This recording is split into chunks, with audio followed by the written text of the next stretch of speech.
Virginia.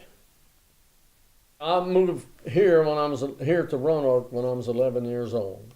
We lived in South Charleston, West Virginia, on a naval installation, which was in the community in which we lived was in conjunction with what was known as the United States Naval Ordnance Plant. There's a big plant there, and they fabricated metal armor to go on battleships and other big ships. And my father died when I was about 8.5 years old.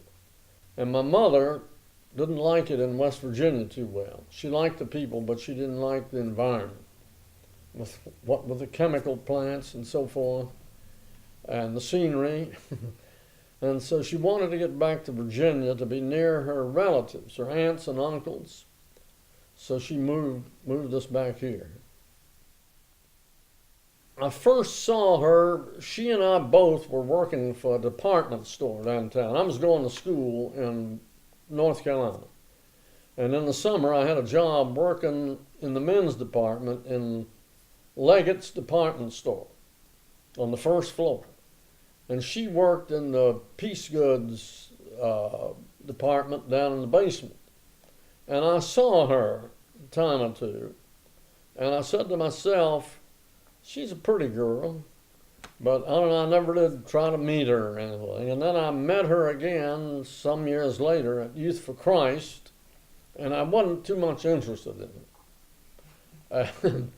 And I started dating her, though, later, and I wrote in my diary something like this: I've been dating a girl named Eleanor Musselman. Very nice girl, but definitely not for me. But as I got to know her better, I got to love her. And that love grew and grew and grew.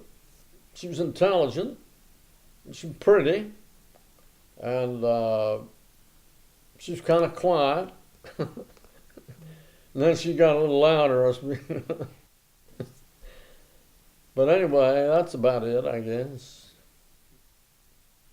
Well, it's hard to define in a way, but I think the place to start is with the teachings of scriptures, which says that God is love. It's sacrificial. If you have true love, you're willing to sacrifice for the ones you love. It made me realize the responsibility I had of helping my wife, taking care of her when necessary, and also in my children as they came along. Then we realize our responsibility is to sacrifice whatever we need or should need to do or should do for our loved ones, especially our wives, and then of course our children and grandchildren, or anybody for that matter when necessary. You know. Not that I do that all the time. But when we finished our rather long conversation, he said, I'd like to ask you a personal question. I said, all right.